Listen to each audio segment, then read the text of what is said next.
Bismillahirrahmanirrahim. Assalamualaikum warahmatullahi wabarakatuh.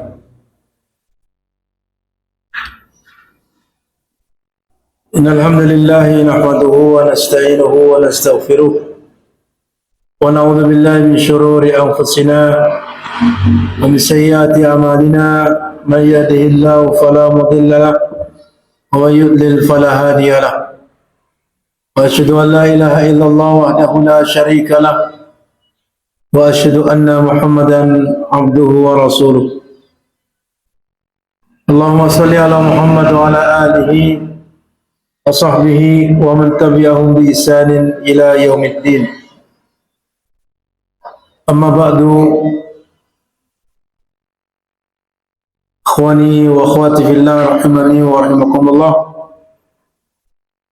Pada pertemuan pagi hari ini kita masih dalam pembahasan di hadis yang ke-28 dari kitab Al-Arba'in An-Nawawiyah, yang mana hadis ini adalah hadis yang sangat penting untuk kita pahami, karena Rasulullah SAW memberikan wasiat yang sangat agung di dalamnya. Wasiat tentang ketika kita menghadapi fitnah, ketika kita menghadapi perselisihan, maka beliau memberikan solusi kepada kita agar kita memegang erat-erat dengan apa yang ditunjukkan oleh Nabi SAW di dalam hadis ini,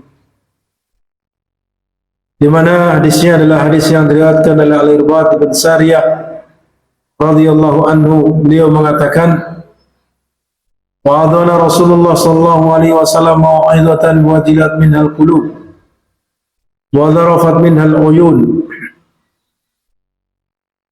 Rasulullah sallallahu alaihi wasallam memberikan nasihat kepada kami, suatu nasihat yang menjadikan bergetar hati, menjadikan hati-hati merasa khawatir, merasa takut, dan menjadikan air mata bercucuran.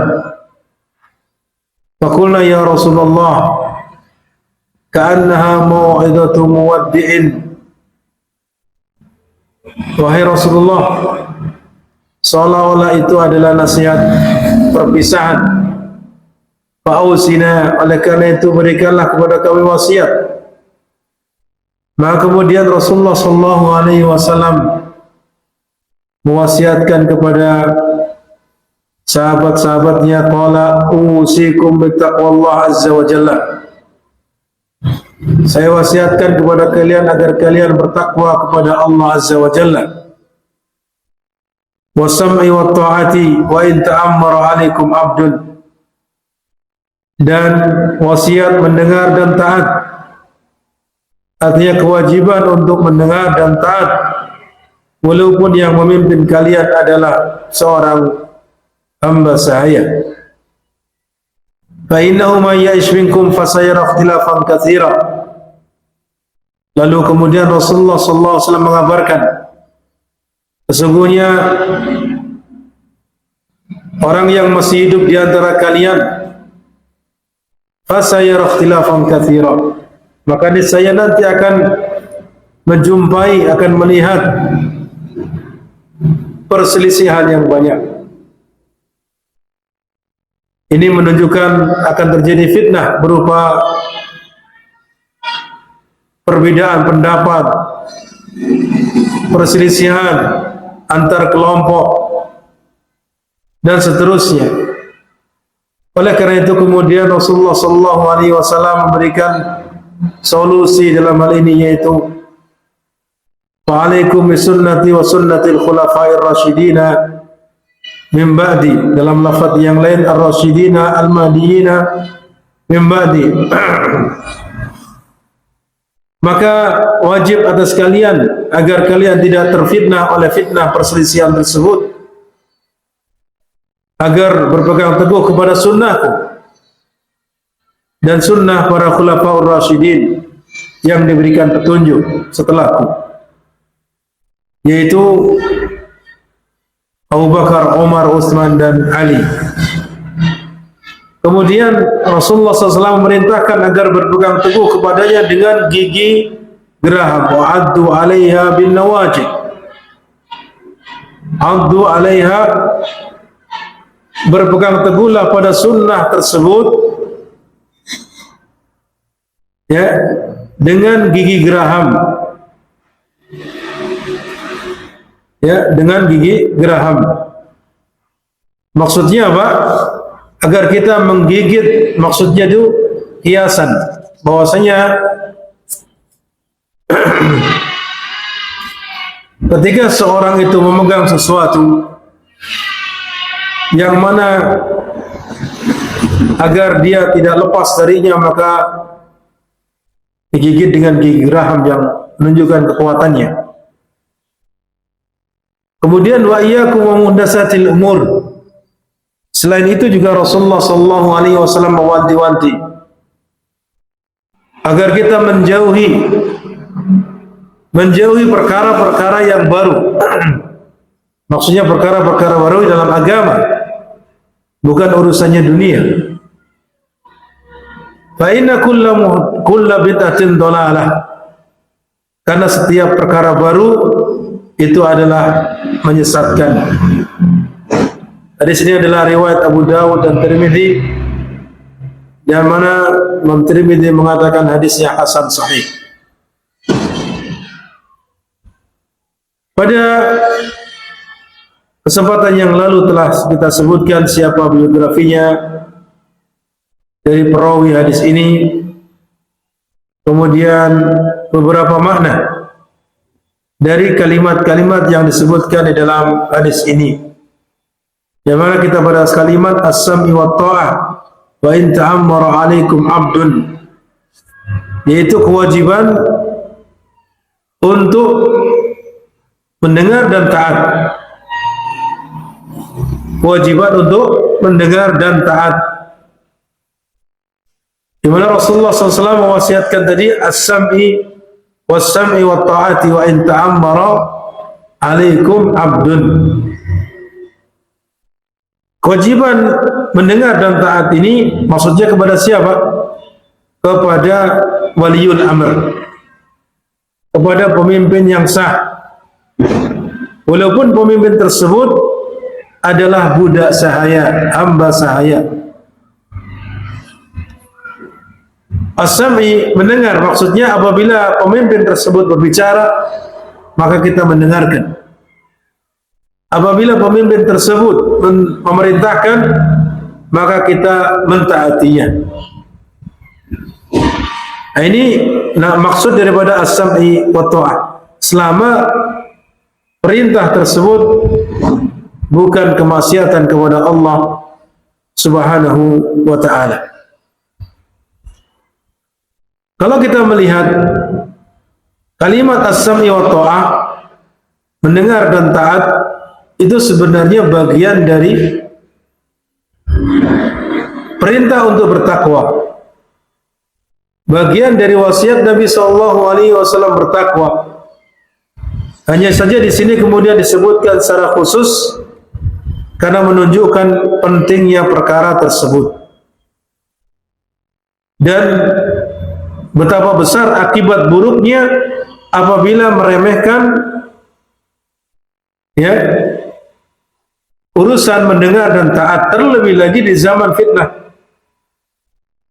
Terlebih lagi di zaman fitnah. Oleh karena itu tadi Nabi SAW mewasiatkan kepada kita agar senantiasa bertakwa kita di mana saja berada.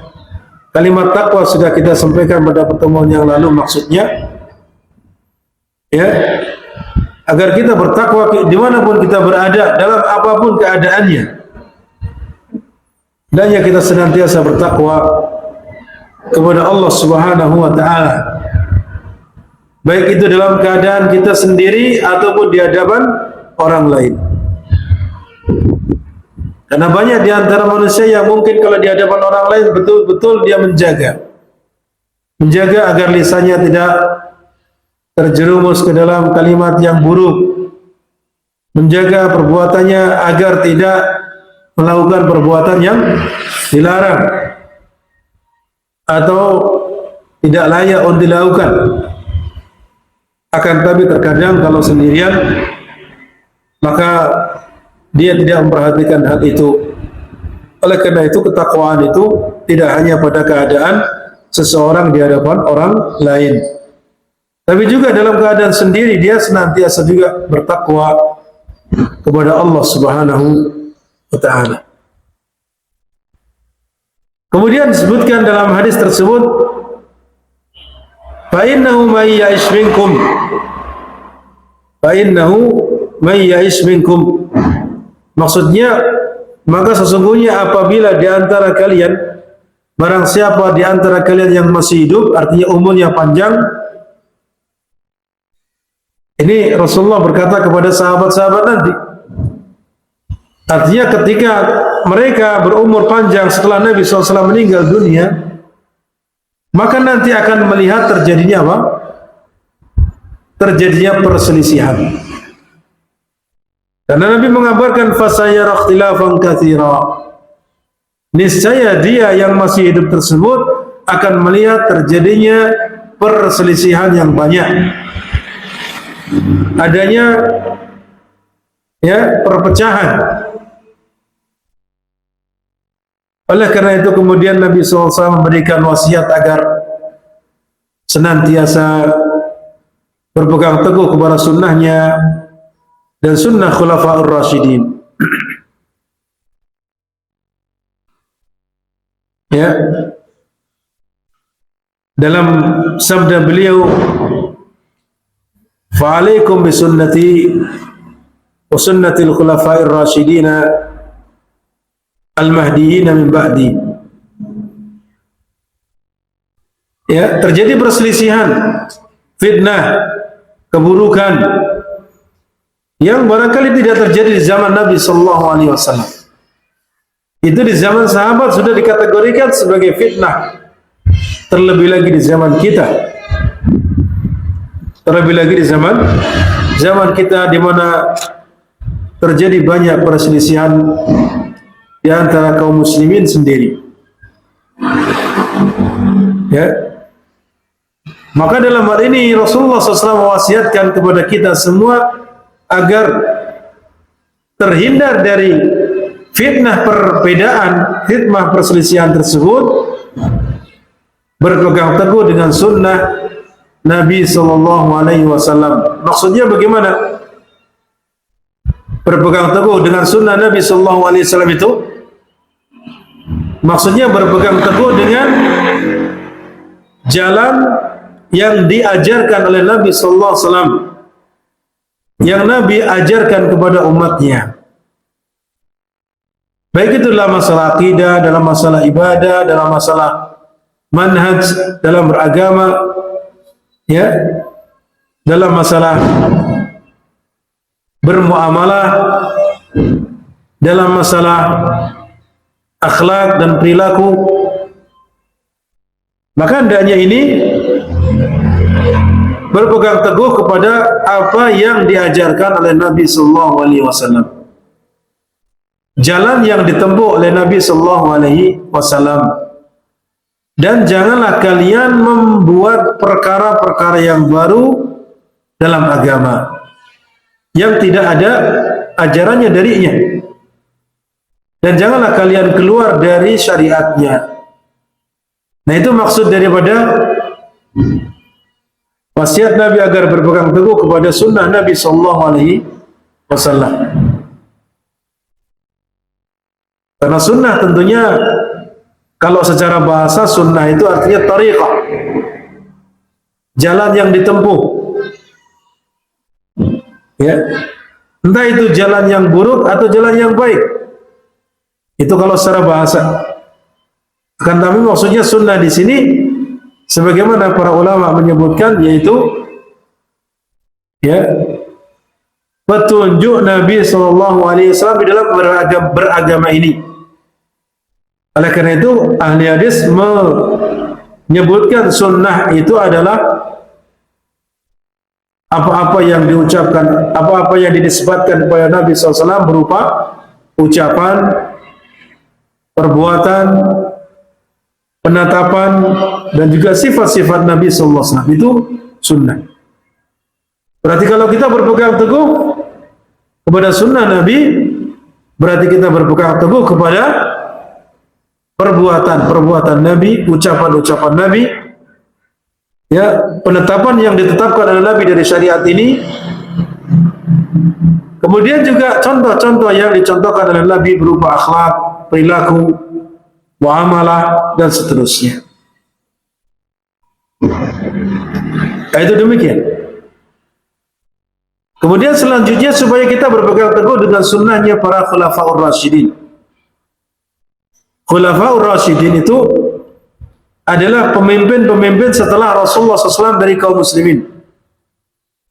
Yang mana mereka yang disebut khulafaur rasyidin itu ada 4. Abu Bakar, Umar, Utsman, dan Ali radhiyallahu anhum ajma'in. Dan yang paling pertama dalam hal ini adalah Abu Bakar. Abu Bakar radhiyallahu anhu adalah sahabat yang paling mulia. Ya, sahabat yang paling mulia, dan ini kesepakatan Ahlussunnah wal Jamaah bahwasanya di antara sahabat-sahabat Nabi yang paling mulia adalah Abu Bakar, kemudian Umar, kemudian Ali, kemudian Utsman. Itu urutannya. Abu Bakar ditunjuk sebagai khalifah itu bukan atas dasar kemauannya sendiri, tapi itu adalah merupakan berdasarkan banyak isyarat dari Nabi Sallallahu Alaihi Wasallam dan juga kesepakatannya para sahabat-sahabat Nabi Sallallahu Alaihi Wasallam. Pertama, kalau kita lihat bahwasanya Abu Bakar radhiyallahu anhu ditunjuk sebagai khalifah setelah wafatnya Nabi kita Muhammad Sallallahu Alaihi Wasallam, itu ada beberapa isyarat dari Nabi SAW berupa dalil-dalil yang menunjukkan, bahkan bisa mendekati yakin itu adalah isyarat Nabi beliau menjadi khalifah setelahnya. Contohnya diantaranya adalah ketika ada sahabat-sahabat yang bertanya, diantaranya seorang wanita datang kepada Nabi SAW dalam suatu kebutuhan. Lalu Nabi menjanjikannya kepada wanita tersebut. Kemudian wanita tersebut bertanya,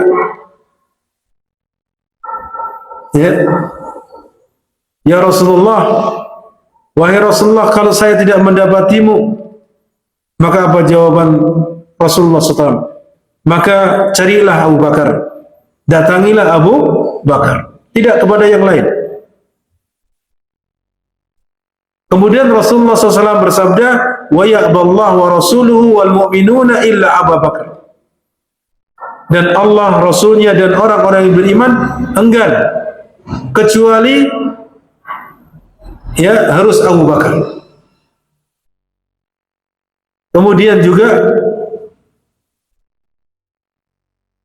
Rasulullah SAW memerintahkan agar menutup pintu-pintu jalan menuju masjid kecuali pintunya Abu Bakar.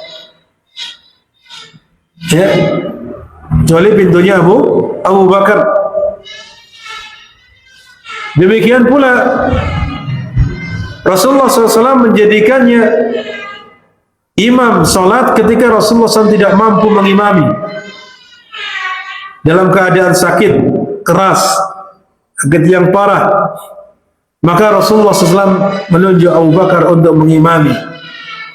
Ini adalah menunjukkan isyarat itu imamah sughra dalam masalah salat. Ya, yang itu tidak lain adalah sebagai isyarat agar dia nantinya menjadi imamah kubra setelah meninggalnya Rasulullah Sallallahu Alaihi Wasallam. Demikian pula ketika Rasulullah SAW memerintahkan rombongan haji pada tahun ke-9 Hijriyah, maka Rasulullah menunjuk Abu Bakar untuk menjadi pemimpin mereka. Ini di antara nas-nas yang hampir mendekati keyakinan bahwa Rasulullah SAW mengisyaratkan agar khalifah setelahnya adalah Abu Bakar radhiyallahu anhu. Kemudian setelah itu adalah Umar radhiyallahu anhu, yang mana dia adalah orang yang paling utama setelah Abu Bakar, yang mana keduanya Abu Bakar dan Umar senantiasa menjadi teman dekatnya Nabi SAW, yang selalu menemani kemana-mana Rasulullah SAW, sampai-sampai Rasulullah SAW banyak mengatakan, "Zahabtu ana wa Abu Bakrin wa Umar." Saya pergi bersama Abu Bakar dan Umar. "Wajitu ana wa Abu Bakrin wa Umar." Dan saya datang bersama Abu Bakar dan Umar. Ya. Lalu setelah itu, ketika Abu Bakar radhiyallahu anhu dalam keadaan sakit keras menjelang ajalnya, maka beliau menunjuk bahwa yang paling berhak di antara manusia untuk menjadi pemimpin adalah Umar ibn Khattab radhiyallahu anhu.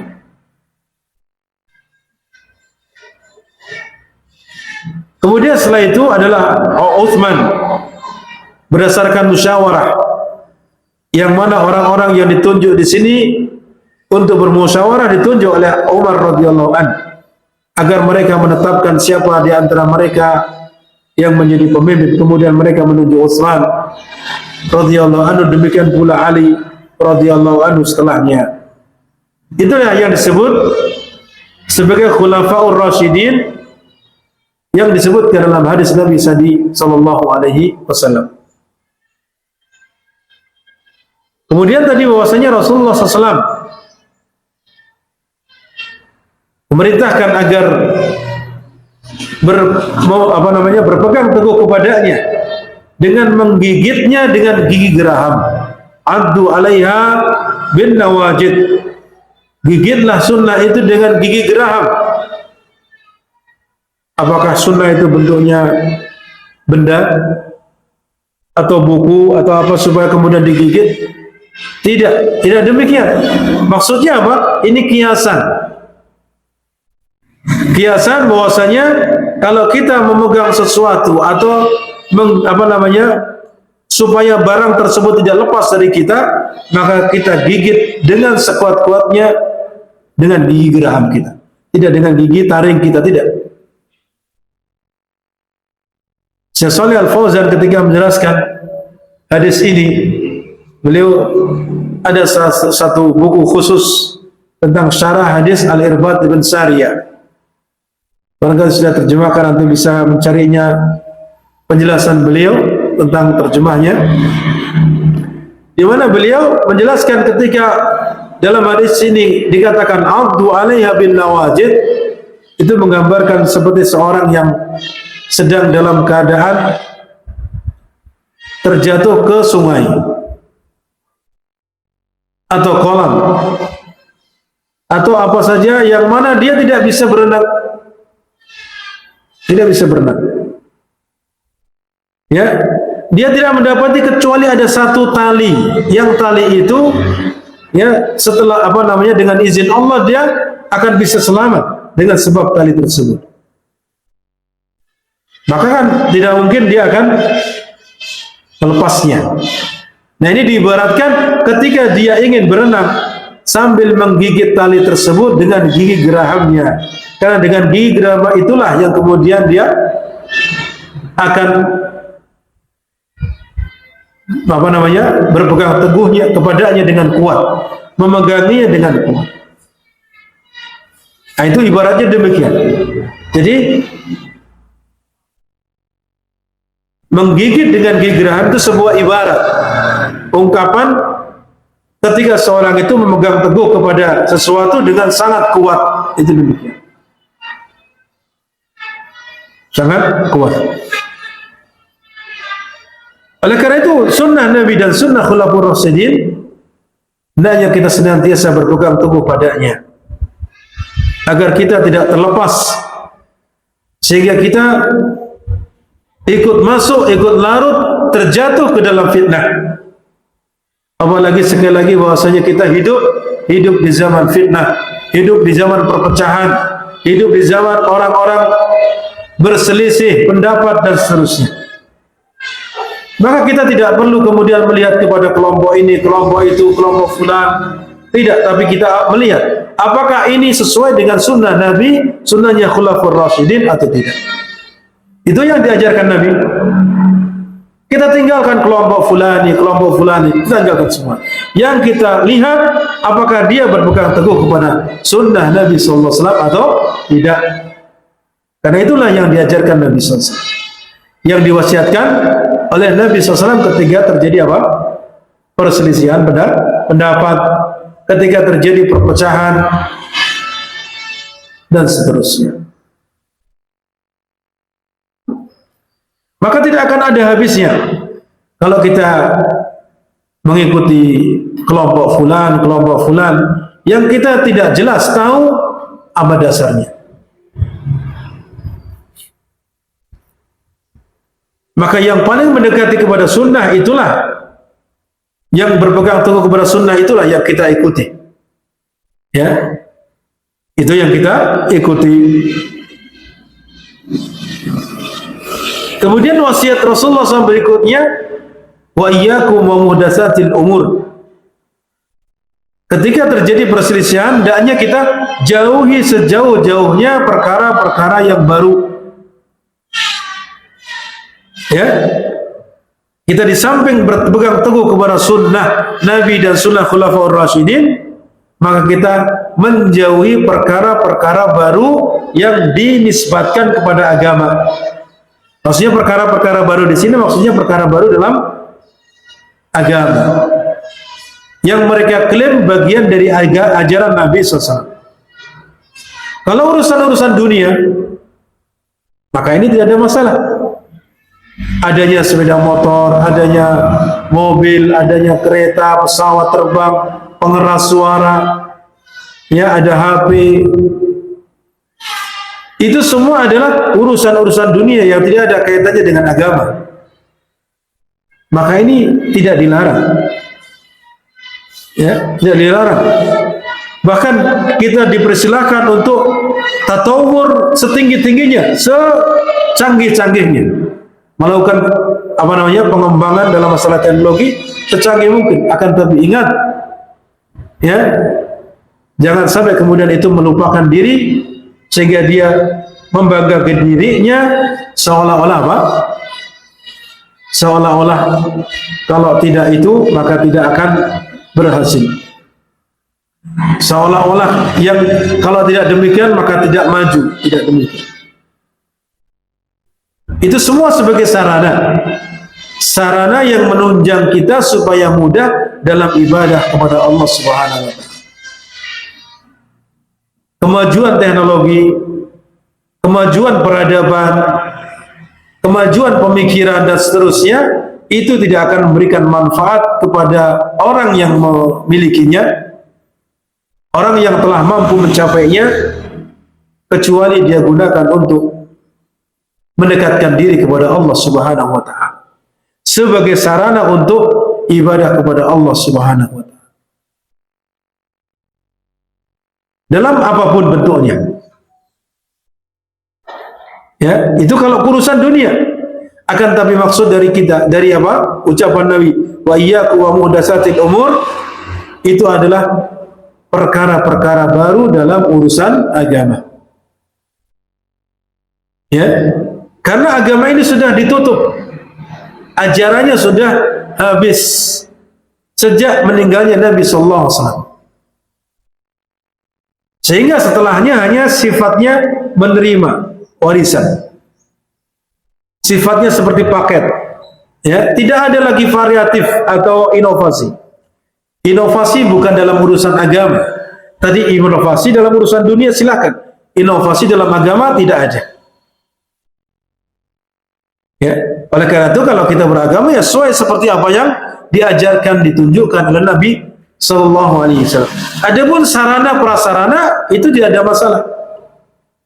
Sarana dan prasarana itu sifatnya penunjang, bukan bagian dari agama, tapi apa? Penunjang. Seperti adanya mikrofon. Ini sarana. Dibuat secanggih mungkin maka boleh, tidak ada masalah. Membuat madrasah, adanya sekolah ibtidai, sekolah sanawi, kemudian aliyah, ada perkuliahan, itu semua sarana. Sarana untuk seseorang itu mempelajari ajaran Islam dengan bertahap, sesuai dengan tahapan umur. Ya. Mungkin orang mengatakan, kan dulu tidak ada Al-Quran itu dibukukan zaman Nabi. Akan tapi zaman sahabat dibukukan. Oleh karena itu pesan bahwasanya Rasulullah agar berpegang teguh kepada sunnahnya Khulafaur Rasyidin, maka mereka diizinkan oleh Nabi SAW untuk melakukan perbuatan-perbuatan yang kita wajib mengikutinya.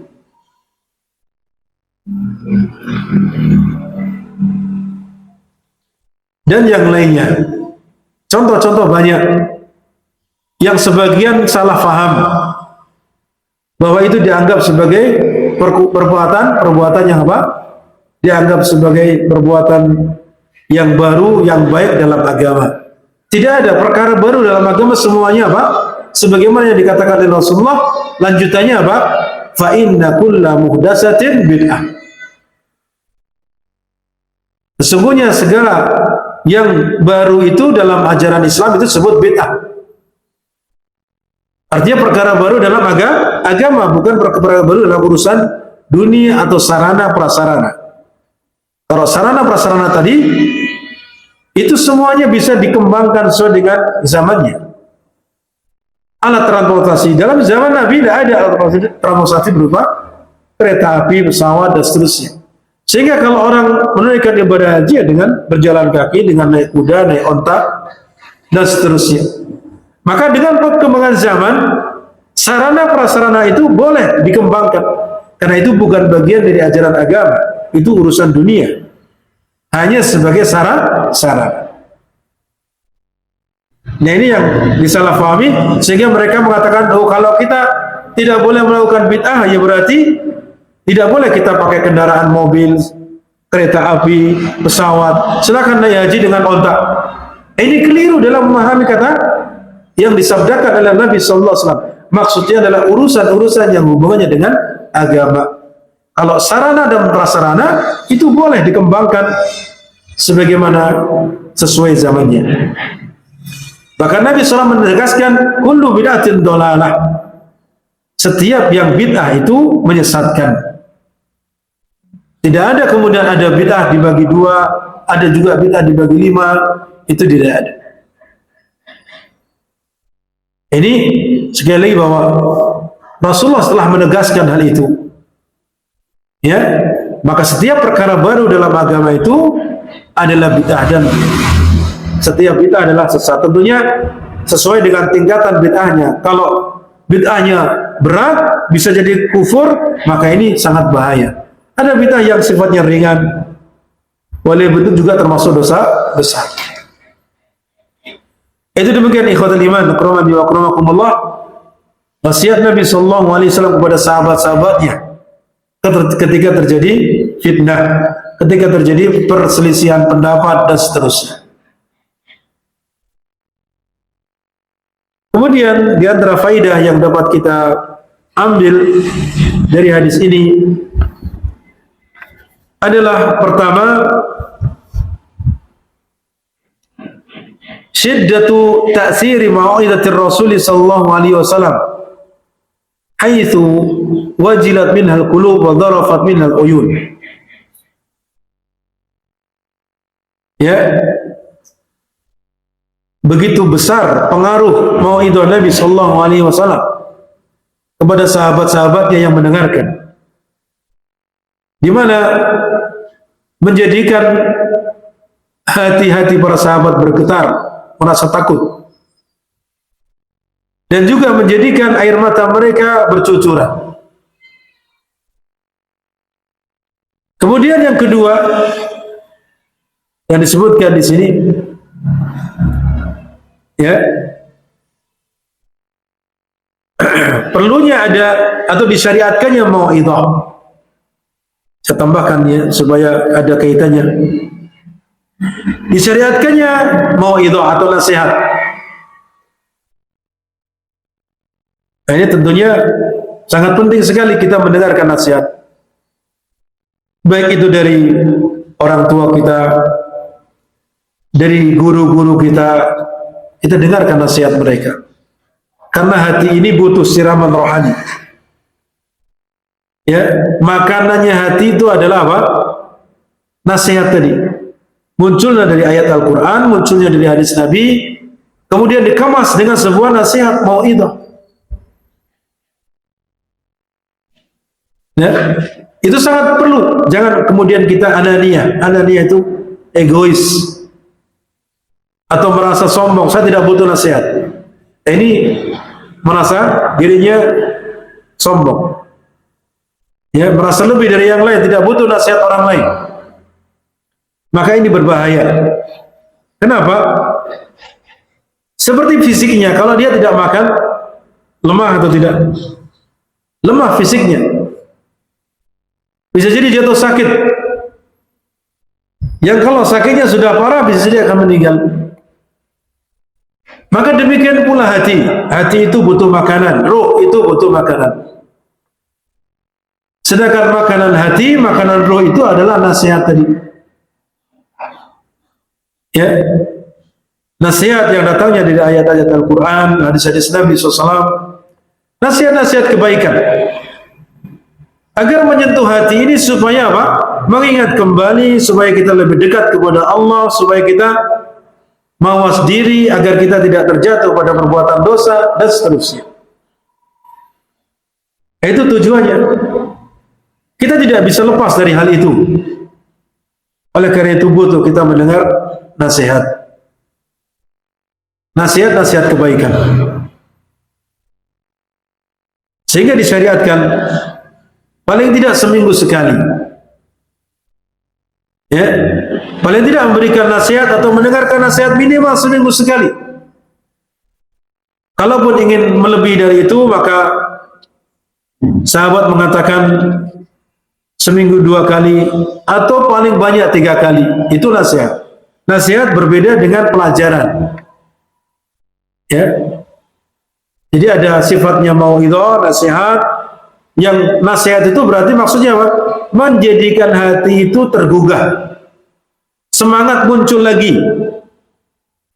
Semangat untuk ibadah, semangat untuk mendekatkan diri kepada Allah, semangat belajar, semangat ini, itu muncul. Itu namanya nasihat. Menjadikan hati lembut. Ya. Menjadikan hati supaya tidak keras. Itu diantara faidah nasihat. Kalau pelajaran beda. Pelajaran seperti pelajaran akidah, pelajaran masalah fikih, itu butuh. Setiap hari kita butuh. Bisa jadi. Apalagi kalau banyak pelajarannya, otomatis kita butuh ya terhadap hal itu. Sehingga ada pelajaran-pelajaran di kelas. Hari ini akidah, hari ini fikih, hari ini ya masalah hadis, hari ini masalah yang lainnya, maka ini tidak salah. Dan itu tuntutan. Kalau nasihat mau'idhah, nah itu maka para ulama membatasi. Tidak setiap hari sehingga menjadikan orang bosan. Ya. Maka tadi para sahabat mencukupkan paling tidak seminggu sekali. Atau kalau mau lebih 2 kali dan paling banyak 3 kali. Itu kalau kaitannya dengan nasihat. Ya. Kalau para sahabat-sahabat dulu mereka melakukannya di hari Kamis. Ya, di hari Kamis mereka memberikan nasihat kepada saudara-saudara yang lain, sahabat-sahabatnya yang lain. Ya, berkumpul kemudian berikan nasihat.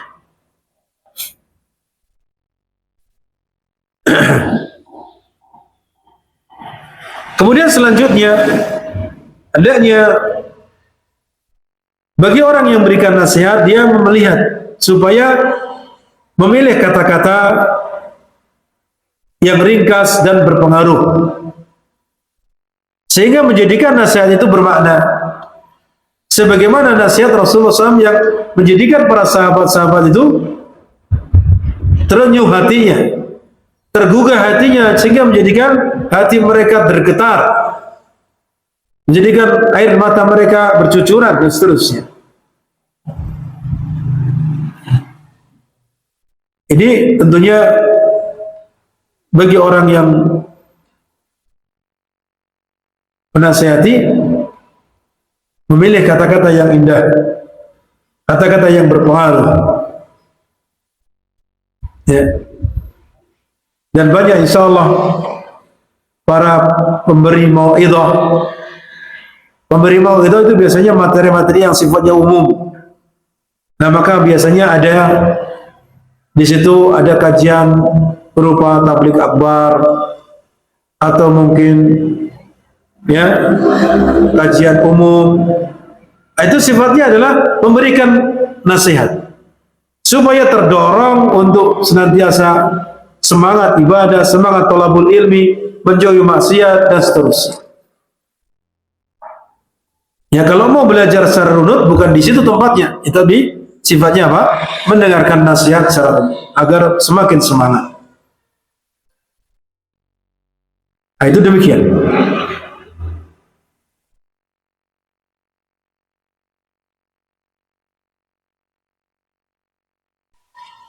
Kemudian selanjutnya, apabila hati itu, ini di antara faedahnya,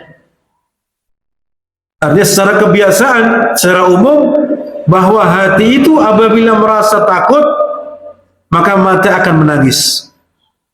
Ya, hati kalau mendengar atau melihat sesuatu, maka apa? Ketika dia merasa takut, ada kekhawatiran yang tinggi, maka akan menjadikan mata meneteskan air mata.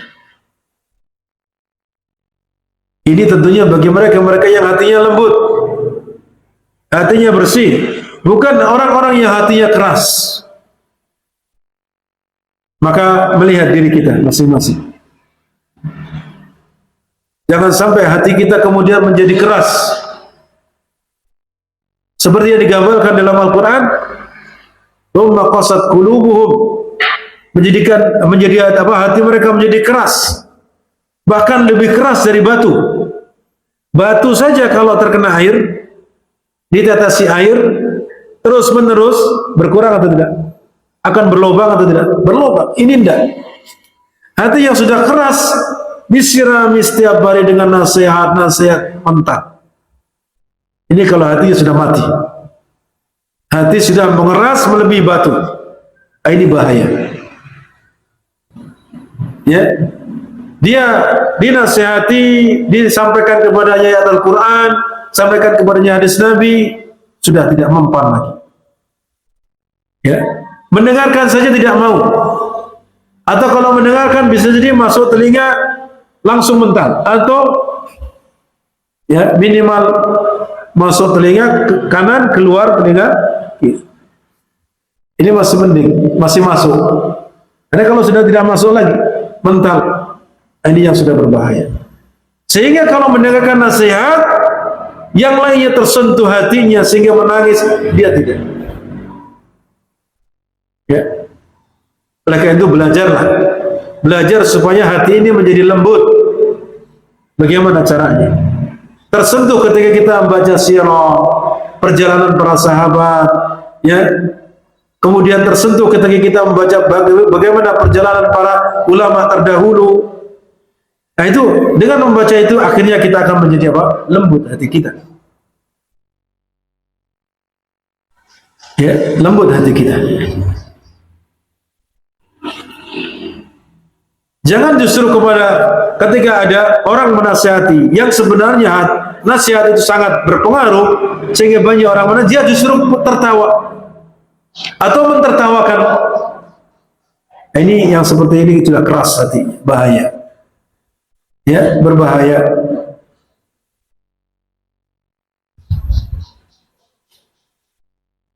Demikian ikhwatul iman, rahmani wa akramakumullah.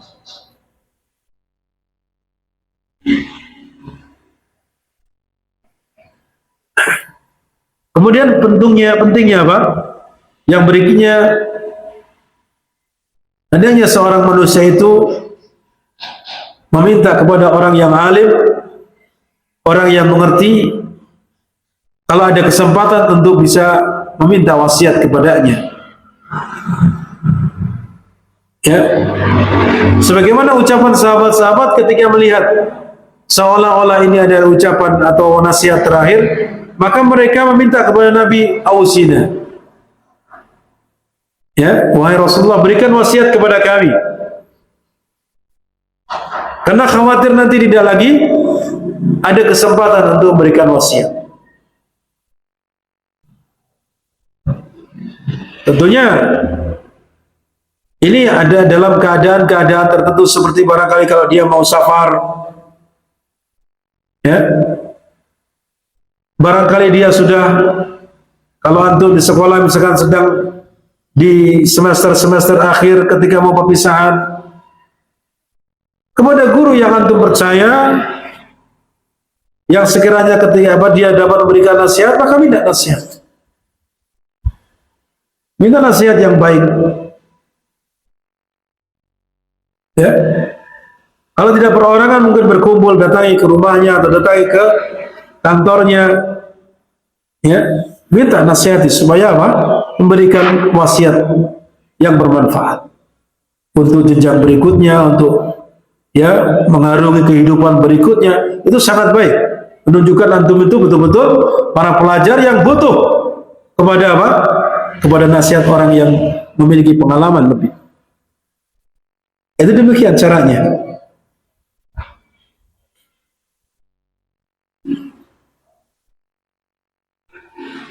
Kemudian yang selanjutnya, nasihat yang paling penting sebagaimana dicontohkan oleh Rasulullah ketika sahabat-sahabat minta diwasiati, Rasulullah yang pertama kali memberikan wasiat kepada mereka agar bertakwa kepada Allah.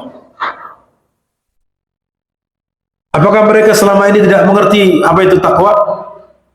Apakah selama ini mereka tidak tahu tentang pentingnya takwa?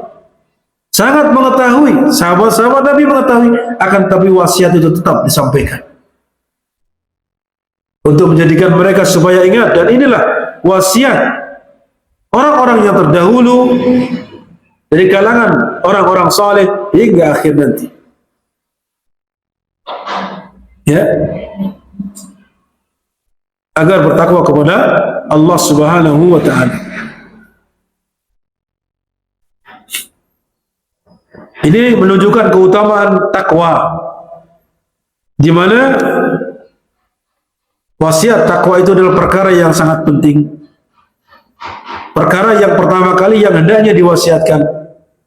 Ketika antum dimintai wasiat dari orang lain, maka pertama kali sampaikan, bertakwalah engkau kepada Allah dimanapun engkau berada. Lalu tambahkan kepadanya wasiat-wasiat yang hubungannya dengan apa yang dia ingin kerjakan. Itu demikian. Kemudian yang kedua adalah wasiat Nabi SAW berupa agar senantiasa mendengar dan taat kepada pemimpin. Dan ketahuilah bahwasanya siapapun dia pemimpinnya selama dia muslim,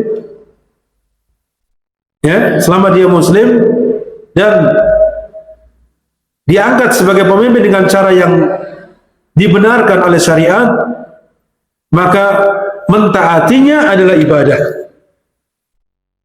Mentaati pemimpin itu ibadah, selama yang ditaati itu adalah perkara-perkara yang tidak bermaksiat kepada Allah. Walaupun dia sendiri tidak taat kepada Allah, misalkan dia muslim tapi muslim tidak taat, muslim yang mungkin suka bermaksiat. Ketika dia memerintahkan kepada kita maksiat, kita tidak mentaati maksiat tadi. Tapi kalau dia memerintahkan kepada kita yang tidak bertentangan dengan syariat, ya kita wajib mentaati, walaupun dia sendiri tidak taat kepada Allah. Itu demikian. Kenapa? Kita mentaati waliul amr, pemimpin kaum muslimin, itu adalah ibadah. Merupakan ibadah di mana Allah Ta'ala memerintahkan, ya ayyuhalladzina amanu atiiullah wa atiiur rasul wa ulil amri minkum. Hai orang-orang yang beriman, ini perintah dari Allah. Taatilah Allah dan taatilah Rasul. Kalau taat kepada Allah, taat kepada Rasul itu mutlak sifatnya. Karena Allah tidaklah memerintahkan kecuali kebaikan. Ya. Tidaklah Allah melarang kecuali itu adalah perbuatan perkara yang membahayakan. Demikian pula Rasul. Karena Rasul sebagai muballighun anillah, sebagai penyampai dari Allah, oleh karena itu taatnya kepadanya adalah taat yang sifatnya mutlak. Berbeda taat kepada ulil amri. Oleh karena itu lanjutkan wa ulil amri minkum, tanpa diawali wa atiu ulil amri, tidak, tapi langsung wa ulil amri minkum. Dan pemimpin kalian. Berarti di sini mentaati pemimpin itu terikat, tidak mutlak, tidak terlepas. Tapi terikat. Terikat apa? Ketika mereka memerintahkan kepada yang ma'ruf, yang baik, yang tidak bertentangan dengan syariat. Kalau mereka memerintahkan kepada yang maksiat, maka kita tidak boleh taat. Ya, seperti itu juga kepada orang tua. Orang tua saja ya, yang melahirkan kita, mengurusi kita sejak lahir, menyayangi kita, kalau memerintahkan supaya kita berbuat maksiat, kita taati atau tidak? Tidak, Mas, nanti tolong mencuri ya, supaya dapat uang untuk makan. Taati tidak? Tidak.